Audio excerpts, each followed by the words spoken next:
That's okay. Okay. Thank you. All right. As I begin to try to organize tonight, I began to run into trouble. So I'm not too well organized. I'm just going to start and talk. That's me. But I do want to read a few selections of scripture which are very important to me and has been important to me for many years. These you are familiar with, so it's nothing new.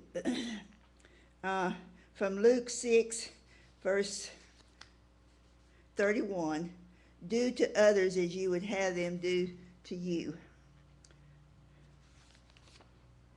In Matthew 6:33, but strive first for the kingdom of God and his righteousness, and all these things will be given to you as well. And then Matthew 25, verses 35 through 40. For I was hungry, and you gave me food. I was thirsty, and you gave me something to drink. I was a stranger, and you welcomed me. I was naked, and you gave me clothing. I was sick, and you took care of me. I was in prison, and you visited me. And I'm skipping a few verses. Truly I tell you, just as you did it to one of the least of these who are members of my family, you did it to me. And then in Romans 8:28, we know that all things work together for good for those who love God, who are called according to his purpose. Those are verses of scripture that I feel like have been very important in my life and that I can relate to very well. I want to start, I've got too far. Howard and I could talk for a long time on these early days probably, but I have to go back and start and give you a little bit of history, which I don't want to spend too much time on that. But I grew up in a rural community. It was about a mile to the nearest home. We were farmers. I worked on the farm with Daddy. Mama was sick a lot. We had a union church there in the community. One Sunday a month we had Methodist service. One Sunday a month we had some variety of Baptist. It wasn't Southern. But anyway, we had no Sunday school, so I did not grow up in Sunday school, and in many ways I did not grow up in church, but I do consider that I grew up in a Christian home. And again, that was varied because my daddy came from a Baptist background, my mother from a Church of Christ. So you see, I have a little bit of it all mixed in me. But then as I went through high school and went on to college, I began to go to church regularly in college. I guess it's because a lot of the other students went to church every Sunday morning, so I went too. Plus the fact that there were people in the Methodist church there that came around and picked us up and took us to church and brought us back after church, so we didn't have to walk. But that night then, I got interested in going to what we call then MYF. And I guess one of the reasons why so many of us went to MYF was because they fed us a light meal. So, and we didn't have food in the dormitory or in the cafeteria on Sunday night, so that was a drawing card. But this went on, and it was sometime during the second year that I was in college that I felt the urging that I needed to make a profession of faith and to be baptized. And so it was that at that time that I consider my spiritual journey actually began. And I was about 16 or maybe 17 at the time. In all the things that I think about and how God has worked in my life and has guided me, I think we can all consider how God has worked in your life the same way. But the things that I have looked at, a lot of it in retrospect, is that how God has influenced my decisions that I've made all the way through, how he has influenced the words, the statements, and so on that I make, which are not me. I knew God was doing it, which I will tell later on. Another was through some intense feelings. You know, we say God speaks to us. How does he speak to you? Well, I say through decisions and through some intense feelings that you have. And another was how he has sent others to help me through rough times and so on. And on one occasion, which I will relate to later, he spoke to me in words, which some people may say was a dream, and I'm not going to argue about it, whether it was a dream or not. But I know that the words were audible. And I was wide awake when it was over with. So whether, I don't know. But anyway, but I guess one of the things that I want to stress too is what I believe we call in the Methodist Church prevenient grace, how God has worked ahead of me, preparing the way for me in so many things, in so many ways. And I'm a firm believer in prevenient grace. I started teaching. I had 90 hours in college, and then I started teaching and finished up in the summers. So I started teaching at the age of 19. And that was some experience, folks, at 19 to be teaching. And it was in a very rural high school. And I never dreamed that I would be faced with so many different responsibilities as I was when I got there, much more than I was told when I was hired. So, sheesh. But one of those, as I look back on it,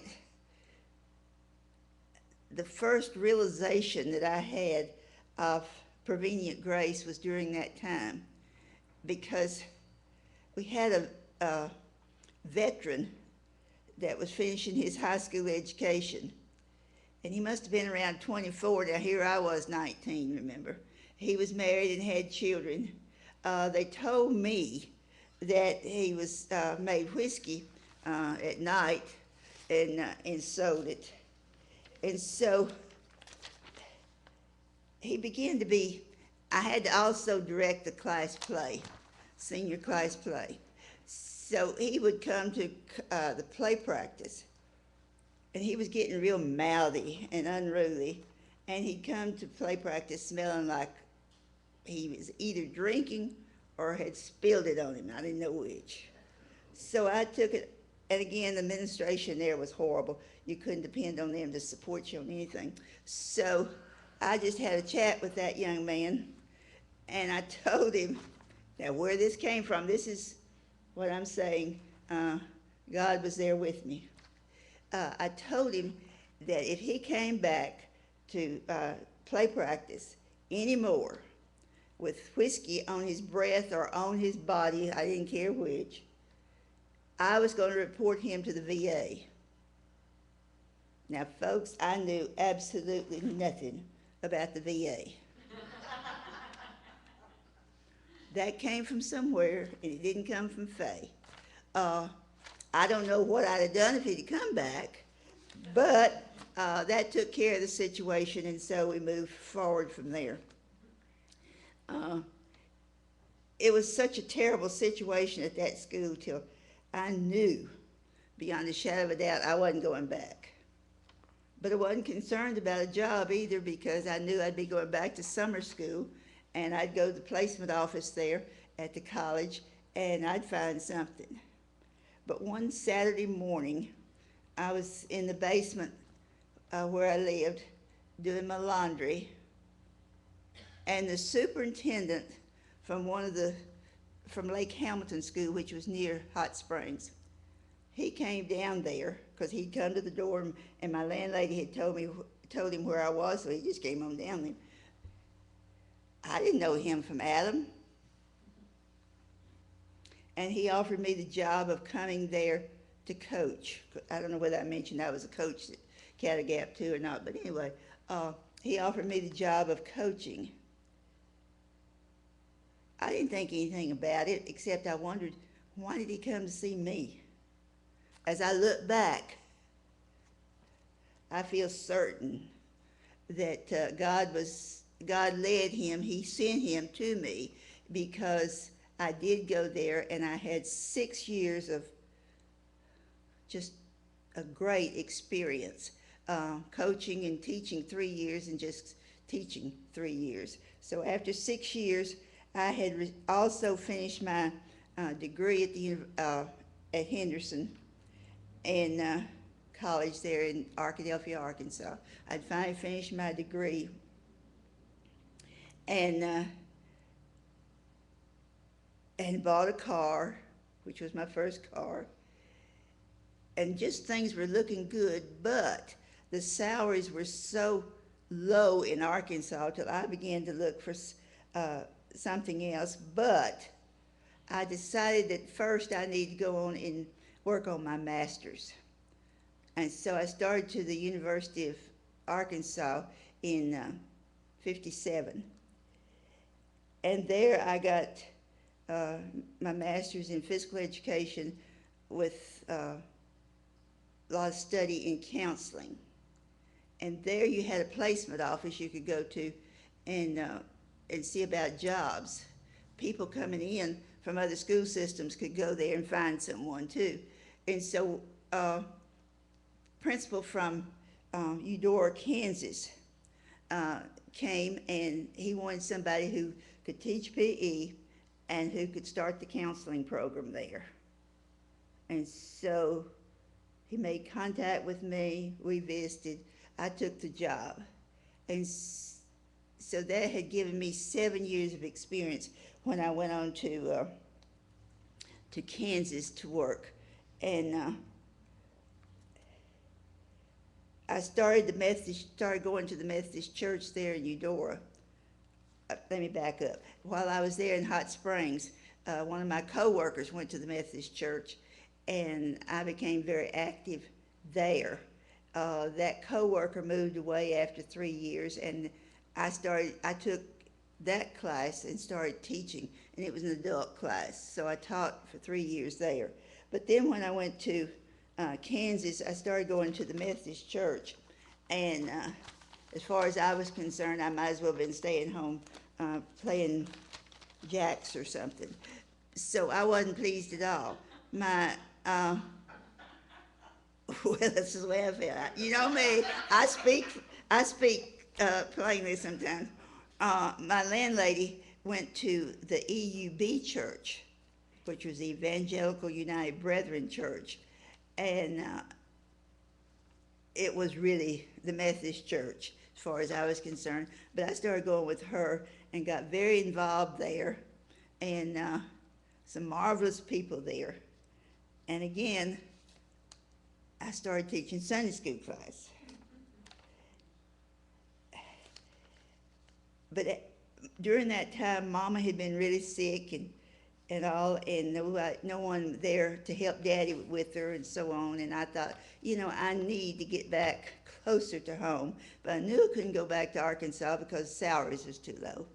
And still, so I started looking for jobs, various places, and again going through the placement office at the University of Arkansas.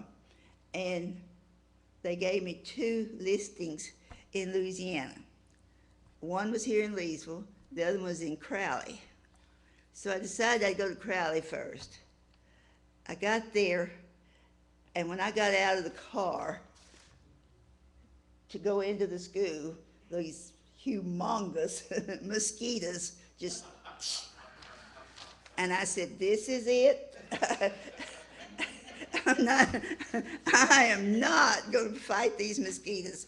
Mama called them grasshoppers because she'd made the trip with me.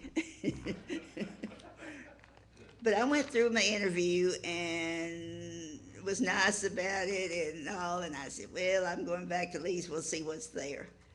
So I came back and decided that I would take the job here in Leesville. Started coming to church here and wasn't very happy with it, but I hung in there. But I was so unhappy because I was down at Pitkin, and any of you here that know anything about Pitkin, and that was back before they built a new school or anything. It was terrible. But anyway, I said, well, I'm out of here at the end of this year. And when I resigned, I said, not to the superintendent, but I said, I'll never even drive back through Leesville again. No way. I am writing this place off because housing was impossible at that time. You couldn't find a decent place to live. And I lived, had a room in a home down here where the, what is it, not VA, but American Legion. It was there on that lot. It was a big house. And so I lived there, and my landlady came to church here, so I came with her. But to cut corners on some of this, again, I was looking for jobs. I even wanted to, work in college. That's what I wanted to do. And I thought maybe I need my doctorate. So during this year that I was at Pitkin, I was looking. I was going to go I thought about going to the University of Texas so I could get my doctorate in health education. But everywhere I applied, I went to several different interviews, and something was not in order.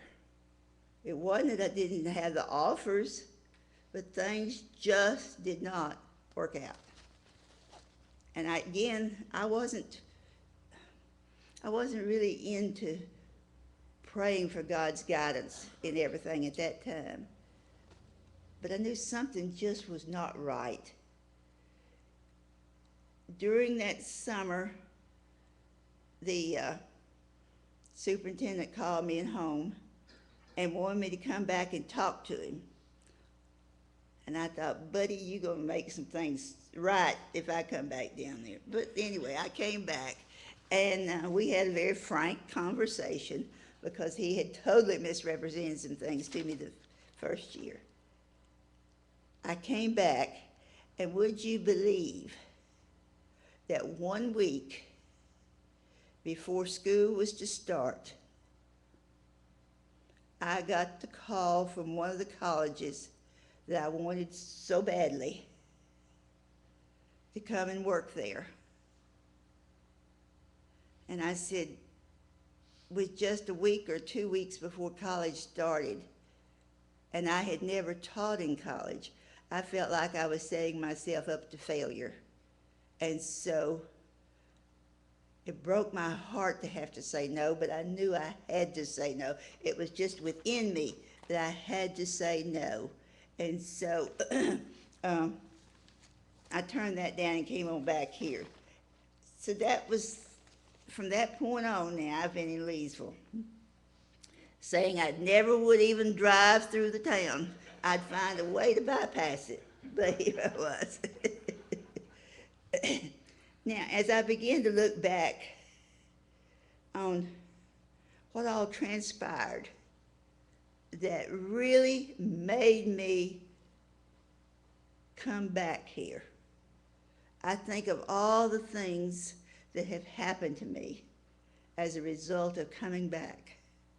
I have grown 10 times, tenfold, hundredfold in my faith. I've had some of the best encouragers in the whole wide world right here in this church. Uh, Remember, I was still single at that time, and at 34, I decided, well, maybe I ought to start thinking about getting married because I hadn't before then. And I prayed that I'd be sent a Christian. And there he sat. And at one time I had prayed to be a leader in leading me in my faith. But then I dropped that and I said a Christian.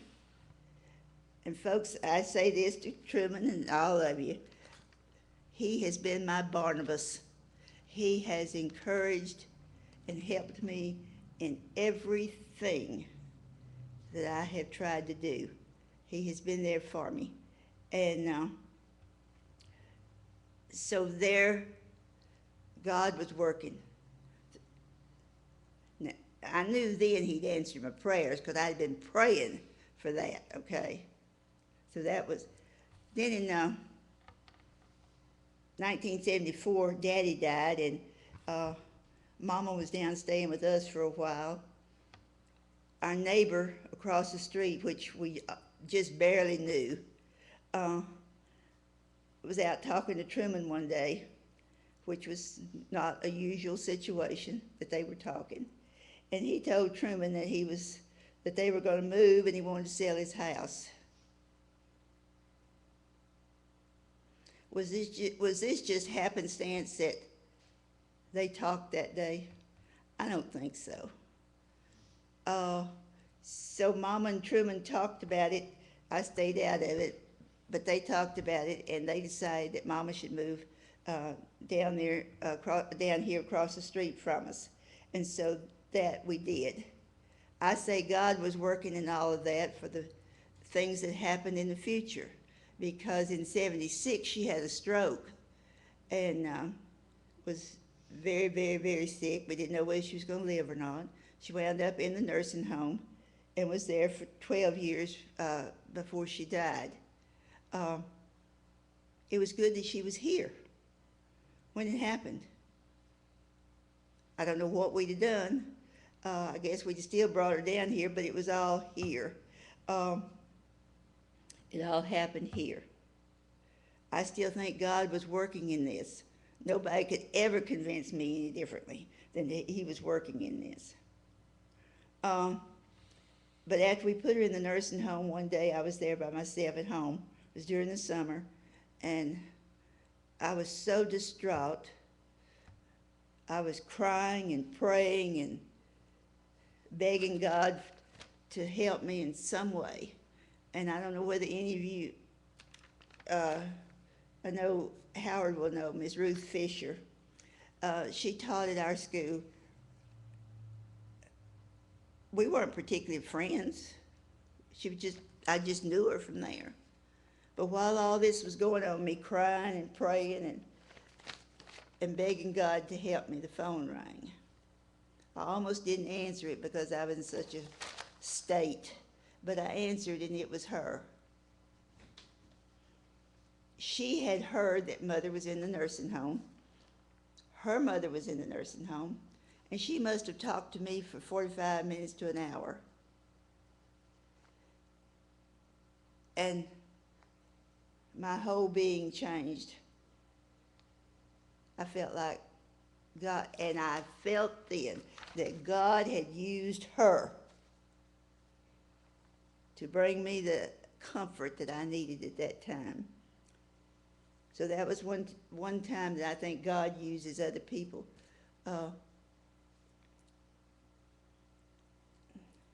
During that first 6 years or so that she was in the nursing home, it was just touch and go a lot of the time. And we got to where we just left our clothes laying out so we could hop in them during the night if we got called. And again, I was fighting all this. How can I keep going through all this? Because it was just Truman and me to fight with it. And finally, and I've told lots of people this, if you can ever get to the place that you say, God, here is my problem, you take care of it, and back out, you will again experience peace. But I finally got to that place that I said, God, I can't handle this by myself. You take care of Mama, and I'll be your helper. Because see, in those other years, I had been doing and asking him to help me. And that time I said, you take care of her, and I'll help you. And for the first time in about 6 years, I was able to go to bed without my clothes being laid out. And I told Truman there wasn't any need laying his out either. It was going to be okay.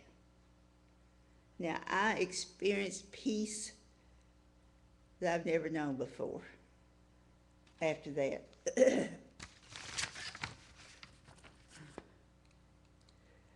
Another time, I was supposed to go to Baton Rouge, be there at 8 o'clock on Monday morning to a workshop. And sitting here in the church, back there about where Jesse and Myra are sitting, I guess, this feeling came through me that said, don't go today. Don't go today. And I thought, well, how am I going to get out of it? I got to be down there in the morning. But anyway, I don't think, the only way you could have put me in that car was to knock me out that day, because that feeling was that strong that I knew God was telling me not to go. I don't know why. I didn't go. Got up early the next morning and went. So that's when I'm talking about God spoke to me through those strong feelings that I had. One time when I really got my foot in my mouth, no, God put my foot in my mouth. We had neighbor lady and her 3 children lived next door to us, and she was having lots of problems, financial problems and everything else. And one night she came, sent her little girl over to the house and said, the little girl said, Mama wants you to come over, she needs to talk to you. I said, okay. So as I walked across the driveway, I prayed, Lord, help me say what I need to say. I got over there, I listened, and we talked, and we listened, and she was going to be evicted from her house and had no place to go. And I said, you and the kids can come to our house and stay. The minute those words came out of my mouth, I said, oh, no. No. This wasn't Faye. I would never have done that. Never. So anyway, I came back and had to face Truman. Well, they're going to move in with us for He said, well, okay. They were there for 3 weeks. So I know God put the words in my mouth, because those were not Faye's words. But never. But you know, it was such a good feeling to know that you could help somebody. And they have continued to be close friends. We have, one of the girls wrote us a sweet note, been about 3 years ago, and I've kept it because I want to cherish that note that she sent. I